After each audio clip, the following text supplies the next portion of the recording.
If leg day was yesterday and now you're wondering why toilets are so damn low, you are definitely old school. If you're the only athlete at your gym that knows there's a contest today and it's to see who trains the hardest, you are old school. OSBBC.com for the hardest training athletes.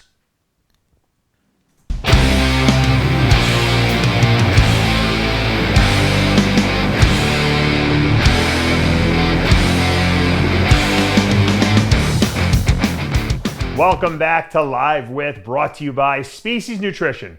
I'm Dave Palumbo, and today's guest is an old friend of mine. She's been doing this probably as long as I have, and I'm happy to say she finally has her IFBB Pro card. I'm talking about Lindsay Mulinazzi. Welcome to the show. Thank you. Thanks for having me. I really appreciate that. 25 years you've been competing. Wow. You have some sure determination and tenacity, and you certainly have longevity too, that's for sure. Yeah, it has been a long road, and trust me, when I turned pro, I walked off the stage and I said, so what do I have to do to turn pro now? And they go, what? And I said, well, I won my class, but now what do I do? Yeah. And they said, you already got your pro card. And it was so surreal. I was just like, oh my God. And then I went back for each of my other classes and I just kept winning. And each time I was winning another pro card and another pro card. And I was just like, wow, this is not even happening. You know, it was surreal. Yeah. So what'd you win? Like 5 classes or something like that at Masters Nationals? Yeah. Bodybuilding. And then the next day was physique. So, and I won each of the classes that I entered for the age groups. 50 and over, which no one even knew that I was 50 because I don't tell my age. Yeah, yeah. But it's kind of sucks when you don't tell anyone your age, and then you have to tell them your age if you want to compete, you know. I know, it's funny. So, yeah. So finally people are like, oh my God, you're 50 years old. I was like, yeah, don't tell anyone. But it's all out there now, so who cares? But yeah, I did 50 and over, 45 and over, and then 40 and over in women's physique. And I did 45 and over and 50 and over in bodybuilding, female bodybuilding. You've been competing since the 90s when I was competing, because I remember when you were doing, weren't you doing fitness back in the late 90s? Yeah, I loved fitness, but I was doing really well in the fitness round. But then Sandy was like, you just are getting a little too muscular. You might want to consider going into bodybuilding. Right. And I thought, oh God, no, I'm never going to go into bodybuilding, right? And then finally, everyone I talked to, like certain judges, were like, I really think you would do well there. So why don't you just jump in a show and try it? But I had already done bodybuilding at the state level. Mm-hmm. And I was winning. I was placing first. I actually placed first in bodybuilding before I placed first in fitness because I was a little too muscular. Right. But what people don't realize is back in the 90s, you could win a local regional show in bodybuilding, and then you'd go to the nationals, and the girls were huge, and you'd be like, what do I, there was a very big, disparaging, I guess you could say, disconnect between the national level and the local level, and that's why a lot of girls got discouraged and they didn't want to do bodybuilding, right? Exactly. That's exactly what I saw. I went to a show, actually one of the shows you competed in, mm-hmm. and I was looking at the female bodybuilders and I was like, oh my God, are you kidding me? They were enormous. I said, there's no way. But then they were like, well, we're kind of looking to soften it up a little bit. We're trying to make it more mainstream so we get more competitors. Right. This is what you need to do, is jump in there and just try it out. And so I did, and I placed third in my first national show. And then I was like, wow, okay, maybe I will do this, especially because I was actually getting a little bit older, and fitness was just becoming a little more unrealistic, because fitness takes probably an extra hour and a half a day outside of your cardio and your dieting just for the routine round. Sure.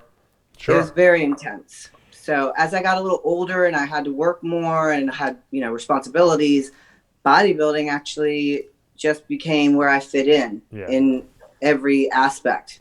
I was interviewing Monica Brandt the other day, and she was, between her gymnastics coach and her routine round coach and her diet coach and her, gym training coach. I said, it's amazing you had enough time in the day to get everything done. She's like, all I did was work out, the day and night when I would get ready for these big shows, because of the Well, physique. I know. I was managing a gym and I was just always there. Yeah. But it really took a toll on my mental capacity. Like I knew, now looking back, I know that I was more, just more bitchy to people. You know what I mean? You get cranky because it's like everything that they're demanding all your time and energy, right? It is the energy factor. I don't even know where I got the energy, but when you're younger, shoot, you can just run around for days. I mean, I think when I went to college, I worked like 5 jobs. I never took a day off. It was 7 days a week. Yeah. And I look back now and go, wow, how did I do all that? Yeah. No, it's definitely, it does take a toll on you. And, what years did we work together? What was that, early 2000s? 2005. That was awesome. Right. You were third, I think, at Nationals that year, right? Yeah. Yes. And that was amazing. Yeah, no, I thought that was like, because that's kind of like, you were perfect. I thought that time, like that was like, and the bodybuilders were not out of the control at that point, although there were some big girls out there still. But then you stopped, right, for a while. What? I moved. So I moved from Atlanta to Texas, and then I actually, got wind under my whatever you want to call it, and I was like, I'm just going to jump into nationals and see what happens. Right. But I got there, and Lee Thompson had told me, you need to fill out more, you're too lean. And I had followed the program you gave me to a T, and I was ready. I was so ready to just like bring it home, right? And he just said to me, you need to eat some more carbs. And when you're that low in carbs and someone tells you, a judge tells you to go eat. Yeah. I was like, okay. My boyfriend's like, no, I don't think you should do it. I'm like, but he said. Yeah. Unfortunately, Lee Thompson didn't really know what he was talking about. Yeah. So it kind of ruined your life. I actually looked better the day after, because what happened was I started eating. My heart was racing. Yeah. I called Dave, who also worked with you. Yeah. And he's like, oh my God, Lindsay, no, you didn't. Just take a diuretic. And I was like, no, I can't. I don't want to do it. My heart's racing. And I always steer more conservative, whether it costs me a placing or not. And at that time I had done so many shows. It was just good for me to just show up and get my face seen again. Right. So I didn't do well. I think I placed like top 5, no, not maybe 6th or 7th or something like that. Right. And rightfully so, because I was a little bloated from eating all the food. But then the next day I looked great and all my photos were perfect, but it was a day too late. But it happens, it happens to everybody. You just make one wrong turn and boom, you're done. But then you stopped competing for like 5 or 6 years, right? I did. I jumped into a show when Women's Physique started. I just wanted to see what it was like.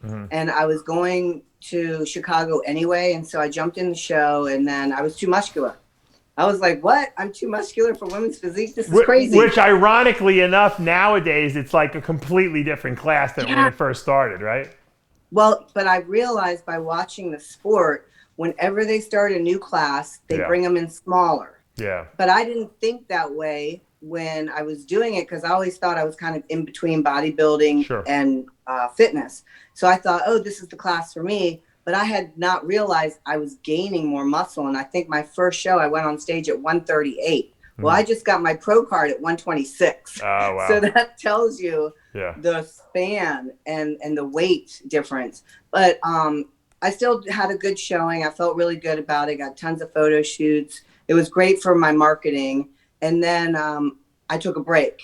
And after that, I had found out I did one local show just to try to keep my qualification.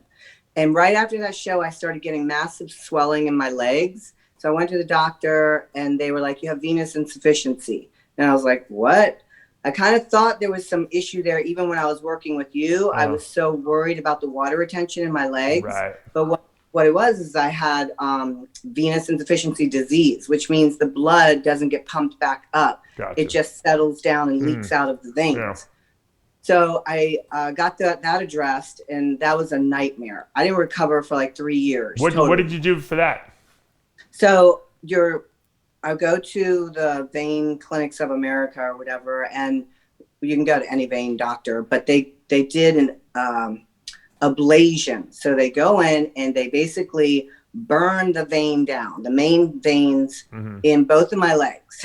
Really? And I didn't realize what they were doing. I just knew, okay, it had to be done. Then after that, the remaining veins that are more on the surface, they go in and they put saline in it, and that kills them down. Okay. But in the process, what it does is it hardens the vein. So they become like a rubber band that gets old over time. And then as you move and flex, it breaks apart and then disintegrates over time and your body excretes it. Well, they told me the process would take like 2 to 3 months. It actually took like 2 to 3 years. Wow. So what takes over for the veins that they get rid of? It seems like they're getting rid of a lot of important veins there.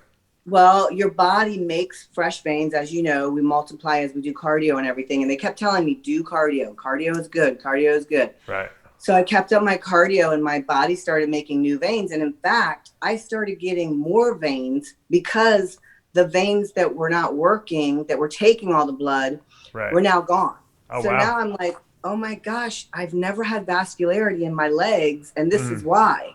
So I'm finally starting to develop those veins that you actually see on bodybuilders. I didn't even know the body grew new veins. I mean, I didn't realize that it would compensate for such a great loss of big veins and stuff like that. It's amazing. That's cool. Yeah, it's pretty cool. It's really amazing. So actually, after my last show where I turned pro, I still was having issues with my left leg, and I noticed it in some of the pictures. But when I got home, I really noticed it. So I went back, and it had been like 4 years. And they're like, you really shouldn't have waited that long. And I said, well, it was a bitch, man. I did not like the recovery process. I felt like it was detracting from my training and everything. And so I got through it, but it just took so much time. So that's why I kind of avoided it for so long. Okay. But then this time they went in and they said, you have 12 more veins that are not working. So I just went through getting those taken down. It was with the saline though, not the ablation. Yeah. So I should be recovered now. It's been about 6 weeks. I probably have about 6 more weeks till they're fully recovered. Wow. That's what happens when you get old. I tell people things start breaking down and going wrong. I've noticed it. Yeah. Well, I've always had it and I've always suffered from it, but I never knew because I always had an issue with lower body water. And all the judges would tell me, your lower body's not as lean as your upper body. Right. And I knew it, but I didn't know how to go about getting it treated or what it was. Well, you figured it out. That's for sure. You won 5 pro cards. Now you're, it's almost like anticlimactic because, it took you till you're 50 years old. Now you got a pro card. And now you got to start competing against the girls that are in their 20s and 30s. I know. Which is, kind of, I'm sure you would have rather in your 20s and 30s been competing against those girls. But what do you do now? Are you going to do open class, women's physique competitions? Yeah, so actually, I think everything happens for a reason. And I think my body looks better now with the muscle maturity and the lower estrogen because I always fought with that, getting that lower body fat down. Yeah. And this time I had shredded glutes like after 4 weeks of dieting. Oh, wow. It was just like, wow, okay, this is great. And so like for women's physique, they're looking for shreds. They're not looking for so much mass. Right. They like the shredded look because they're trying to decipher bodybuilding and women's physique. So I know I could be competitive in that arena. Right. But that doesn't bother me. I'm going to try to put more size on my lower body, obviously because I haven't been working out much with this vein issue lately. But I can bounce back because I was already 145 coming down to 126 or 125. I had to make weight at 125 for the Masters Nationals. Yeah. So now I'm back up to 142. So I feel good about that. Now you told me a story. You gave me some notes just to go over before the show, and it was funny because I didn't know you did this. But you back in the day, you had been on the Steve Harvey show on some dating game. Is that right? Yes, they found me on the internet and they interviewed me. They asked me if I would come on the show or be interviewed to be on the show. And I was like, okay, well, what is it? And they didn't really tell me until after they picked me. Oh. And I was like, well, what exactly am I going to do? And they said, well, what we're doing is a dating game show.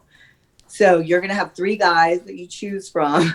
You'll go on a date. Like the old dating game, right? Yeah. It was pretty cool. So I did that. It was awesome. We went on a date. The guy was really cool. He was also a bodybuilder. We knew a lot of the same people. It was amazing. Oh, really? And then about 6 months later, they called me again and said, Steve really enjoyed you on the show. He thought you guys had a good rapport. He wants you to come back and do an arm wrestling match with him. And I go, okay, that's awesome. Great. I'll show up. Right. So when I got there, I said, well, what are my lines? Do we go into a green room? What are we going to do? And they're like, nope, you're just going to go out there and ad lib. I was like, oh my God. Okay. Did they really want you to arm wrestle like all out type of thing? Oh yeah. We went all out. It was hilarious. And Steve is so funny. I mean, I was laughing so hard while I'm trying to arm wrestle him. Yeah. But I mean, he's such a good sport. You know what I mean? But you beat him, right? I did beat him, yeah. And he was just so funny, his reaction. The crowd loved it. And then I put that on YouTube. Yeah. It had over 1 million views. Oh, I'm sure. NBC made me take it down, and I kept appealing it. But yeah, it was funny. So they took it down, but it was awesome. I wish that it could still be up. It's probably somewhere on Steve Harvey's site. Right, you know? right. That's terrific. Now, did you train for that, or you just kind of just went in there like, you know? No, they don't give you any notice. So basically, they call you, and then 3 days or 2 days later, you're on a flight there, and it's like the next day, boom. They don't really want to give you any feedback initially because they don't want you telling anyone. You have to sign a waiver to state that you will not discuss what you did on the show until after it airs. Yeah. So I guess that's the way they keep it from getting out there. Yeah. You know? I used to do appearances on the Conan O'Brien show as the Incredible Hulk. They would paint me green, and it was comedy skits, but they were comedy skits as the Incredible Hulk. It was really funny. I did about maybe 8 or 9 of them appearances on there, and I became friends with Conan, and it was very funny. And then they moved the show to California, so that was the end of that. But it was that's hilarious. They treat you nice in there. It's a long day, but it's fun, that's for sure. And I'm sure you enjoyed yourself. They truly treat you like a movie star. Yeah. You know, they set you up. They're just so caring and nice and just happy that you're there. Yeah, you know? And they put you in makeup. And I'm like, right? Yeah, I'm just so happy to be there too. So everybody's happy. Yeah. It's just a wonderful time, you know. I'm sure it's nice too to go into their professional makeup artists and hair, makeup, and all that stuff, and they make you look amazing, and you know. Yeah. And it was a lot of fun. Yeah, it was.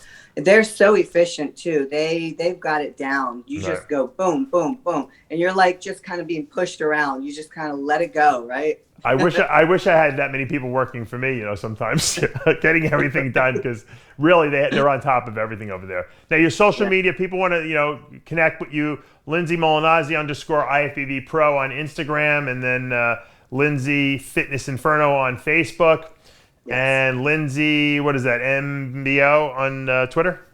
M80, like the bomb. Oh, Lindsay okay. M80, I got you. Okay, M80 on Twitter.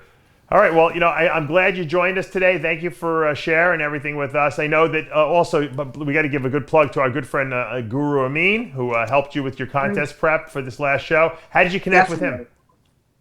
What's that? How did you connect with Amin?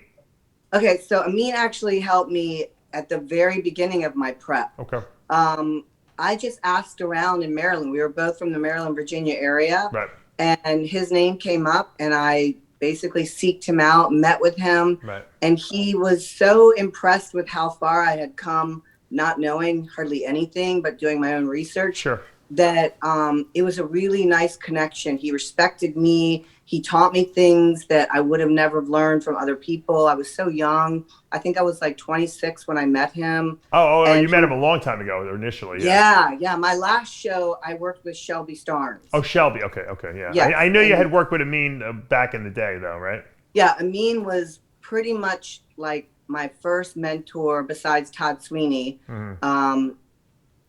He really taught me so much information, though. I mean, kudos to Amin for being a teacher. Yeah. You know what I mean? That's what people love in our industry, that just want to soak up information. And I was like a sponge, and it really turned out into a great friendship as well. Cool.